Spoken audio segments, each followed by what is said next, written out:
Produk baru dari Lutfi Aka, alat cekok untuk sapi, kambing, domba, dan lain-lain. Digunakan untuk memberi obat cair lewat mulut. Bagian ujung bisa diganti dengan jarum suntik juga. Mantap. Assalamualaikum warahmatullahi wabarakatuh. Perkenalkan, nama saya Koim. Saya peternak dari Wonosobo ya. Tepatnya lokasinya di Jalan Dieng kilometer 6 Garung, Wonosobo, Jawa Tengah. Jadi saya mau berbagi pengalaman atau perjalanan saya beternak sapi ya. Dari dulu pertama awal mula saya beternak itu pada tahun 2010. Jadi saya masih sekolah SD, saya juga udah melihara sapi karena kebetulan dari kecil saya udah tertarik sama sapi, udah suka atau hobi sama sapi. Jadi saya bisa tekun atau bisa rajin banget di sapi kayak gitu teman-teman. Kebetulan kakek saya juga pedagang sapi, bapak saya juga pedagang sapi, kakak saya juga pedagang sapi. Jadi emang udah bisa dikatakan turun temurun kayak gitu teman-teman. Dan awal mula saya beternak, saya melihara, saya udah sempat cerita juga di channel YouTube-nya Mas Lutfi Aka. Jadi saya pertama itu ternak 2 ekor, terus yang satu sakit, terus saya jual semua, akhirnya saya rugi. Terus dari situlah saya banyak ambil pengalaman di ternak. Jadi saya juga nol besar kalau untuk sekolah, karena saya sekolahnya itu cuma SD. Terus selesai SD saya masuk SMP 3 bulan, terus saya akhirnya pindah ke sapi. Jadi dagang, ikut bawa ke pasar. Jadi teman-teman. Dan dulu waktu itu saya beli sapi dagangan ya, itu sewaktu sekarang misal harga pedetan yang harga 15 juta, dulu masih 2,5 sampai 3 juta. Itu teman-teman. Dan tip untuk buat teman-teman yang pengen belajar ternak, itu yang penting kuasai dulu. Ada sebenarnya untuk beternak itu ada 8 gitu ya. 8 cara atau kita harus mempelajari 8 itu untuk menjadi ternak yang sukses. Jadi gini, pertama kita harus suka dulu sama sapinya. Oke? Suka dulu, terus kita harus pelajari dulu. Kalau kita udah suka kan, kita juga mempelajari sapi. Karakter sapi itu kan biasanya kita nggak sungkan atau nggak malas gitu. Yang penting kita udah belajar dulu memahami sapi, atau kita harus benar milih bibit. Satu itu.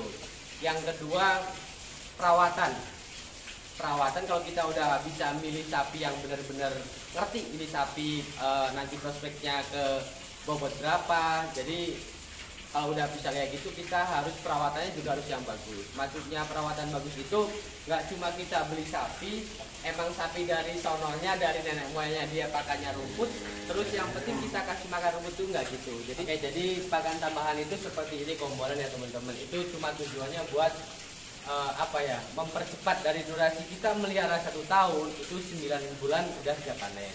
Kita mikir lagi gimana caranya perawatan yang bagus.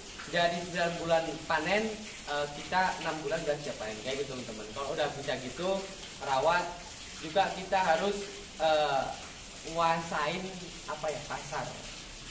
Jadi kita belinya juga udah bisa, terus rawatnya juga udah bisa. Kita juga harus nguasain pasar atau bisa ngejual dengan harga yang sewajarnya atau standar pasar kayak gitu teman-teman. Terus untuk pengalaman atau pencapaian saya menjual sapi dagang dari sama ternak, itu awal mula dulu saya sempat ngirim ke wilayah Jabodetabek. Itu dulu pertama saya ngirim saya pertama kenal sama orang wilayah Jabodetabek, itu saya sempat ngirim sapi 86 ekor itu pada tahun 2015 ya teman-teman, pada tahun 2015. Dan alhamdulillah sampai sekarang tahun ke tahun itu alhamdulillah yang pesen di tempat saya alhamdulillah banyak terus. Dan ya yang udah jadi langganan tetap balik lagi ke saya gitu. Saya nggak tahu sih apakah karena di sini murah atau bukan di sini barangnya yang jumbo dan lain sebagainya, saya nggak tahu, kurang tahu. Jadi dan pencapaian terbanyak saya ngejual itu pada tahun 2000 Idul Adha kemarin 2021 ya. Saya itu bisa ngejual sapi hampir 400 ekor kayak teman-teman. Tapi saya nggak ngambil untung banyak nih. Misal teman-teman bisa ngitung, si Koim bisa ngejual sapi dengan 400 ekor. Kalau dihitung per ekornya bisa untung 1 juta kan udah 400 juta. Tapi nggak gitu. Jadi Misal saya satu angkatan ada 10 ekor, ya ada yang 200, ada yang 300. Jadi sistem saya itu atau di kandang kita itu yang penting kita ngejual banyak. Untungnya dikit nggak apa-apa, tapi kalau dikalikan banyak itu tetap sama aja banyak, kayak gitu teman-teman. Dan juga di sapi itu nih yang perlu kita kuasai atau perlu kita tahu, sebenarnya kita ternak sapi itu nggak mungkin kita rugi asal satu, sapinya nggak sakit, sapinya nggak mati, jangan kita kena tipu sama orang. Itu insya Allah nggak ada istilahnya kalau kita ternak sapi itu kok rugi, itu nggak ada. Insya Allah tetap ada untungnya. Cuman untungnya itu ntar hasilnya dikit atau banyak tergantung ke kitanya sendiri. Kalau kita rajin ke sapinya, ngerawat sapinya juga dengan penuh kasih sayang, itu insya Allah juga hasilnya nanti mengikuti dengan kinerja kita, kayak gitu teman-teman. Tapi kalau kita udah sungkan sama sapinya, terus kita juga sering galak sama sapinya, kita sering mukul dan lain sebagainya, sapi juga kan dia punya perasaan. Jadi kalau merawat sapi teman-teman itu harus benar-benar pakai hati, benar-benar tulus. Kalau saya disuruh milih ngerawat bayi manusia sama sapi, kalau saya mending ngerawat bayi manusia. Karena kenapa? Kalau ngerawat bayi manusia itu enak, gampang. Dia sakit, dia nangis, dia lapar, dia nangis. Tapi kalau untuk sapi enggak. Jadi kita benar-benar harus benar-benar tahu karakter si sapi tersebut. Kayak gitu teman-teman. Dan pengalaman saya kalau beli di pasar nih, misal saya beli di pasar, terus saya bawa pulang. Nah, awal langsung di kandang itu enggak langsung saya kasih komboran. Jadi dalam waktu 1 minggu saya pun hijauan dulu.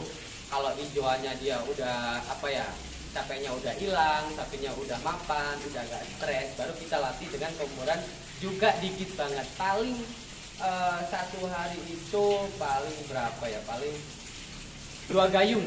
2 gayung kita kasih komboran udah jadi. Jadi kita kan nggak boleh langsung ngasih banyak, takutnya dia drop. Malah kalau dia udah drop, biasanya dia berhenti makan, otomatis kan gitu. Jadi berlahan. Jadi jangan langsung dia udah di kandang langsung dikasih kompor, itu nggak gitu kalau sapi. Juga nggak semua sapi kalau nyampe kandang dikasih kompor langsung suka, langsung doyan, itu enggak. Jadi saya udah pernah ada yang sapi nyampe kandang 2 hari saya kasih hijauan, saya kasih komporan, dia langsung mau nih saya kasih komporan, dan dia bisa habis banyak dan cepat gemuk. Ada yang kayak gitu. Ada juga yang sampai 2 bulan dia nggak doyan komporan, gitu teman-teman. Jadi sebelum kita ternak itu kita harus perhatiin dulu, kita harus tahu karakter si sapi. Sapi itu gimana sih biar dia cepat gemuk. Nah, kita harus tahu seperti itu. Ya nggak beda jauh sama karakter yang kita baca karakter orang juga kan beda-beda. Sapi pun kayak gitu, dari 10 ekor sapi juga karakternya masing-masing kayak gitu ya teman. Kayak gitu ya. Jadi tip untuk teman-teman kalau awal mula beternak, saran saya tahu dulu lah jenis sapi, ini jenis sapi metal, ini cross, ini ada sapi limusin, ini ada sapi PO, karena jumlah sapi itu dari gen-gen itu kan banyak banget. Jadi harus perhatiin dulu nih sapi jenis apa, terus pakannya seperti apa, kayak gitu teman-teman.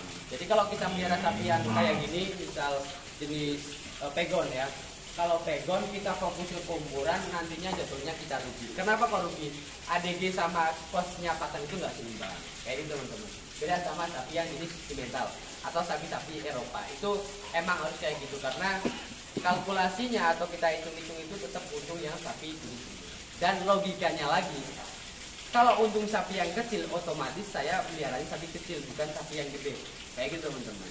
Nah itu terus kita udah mempelajari karakter sapi, juga kita harus mempelajari masalah pakan, kayak gitu teman-teman. Misal nih kita kasih komporan nggak doyan, jangan kita ganti, paksa wae. Awalnya kita ngikutin si sapi, maunya sapi gimana, tapi nantinya seiring waktunya berjalan itu kita sapi yang harus nurut sama kita. Dan jam makan harus diatur. Pagi biasa di kombor, jangan di kombor. Harus teratur, nggak boleh diubah-ubah, karena sapi itu dia cuma mengandalkan dari lingkungan sekitar dan penciuman. Jadi nanti kalau udah kebiasaan, kalau dikasih komporan kayak gini, dia pasti kayak gini terus. Tapi kalau diganti, otomatis dia adaptasi ulang. Jadi sapinya udah mau gemuk, nanti diganti pakannya, nanti dia gendut lagi. Karena sapi itu butuh adaptasi. Beda sama manusia nih. Manusia misal hari ini makan bakso, besok makan soto, besok makan daging ayam, besoknya daging bebek, besoknya ikan. Kita gemuk. Tapi kalau sapi enggak.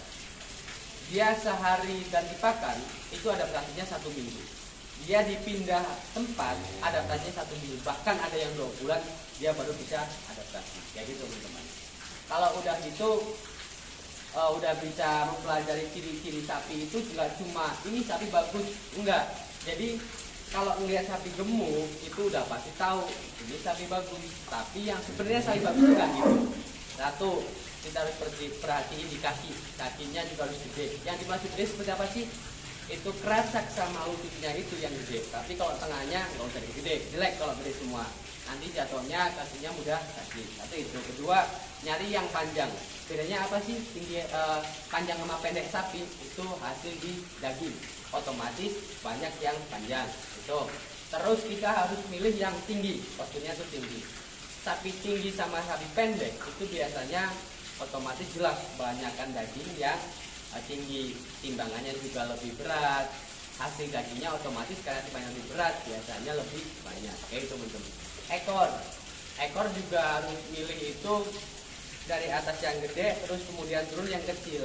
Itu kalau bahasa Jawanya itu harus apa ya, kayak cambuk, gede terus kecil. Juga nggak boleh kepanjangan. Itu terus dari leher sampai punggung kalau bisa milih yang rata.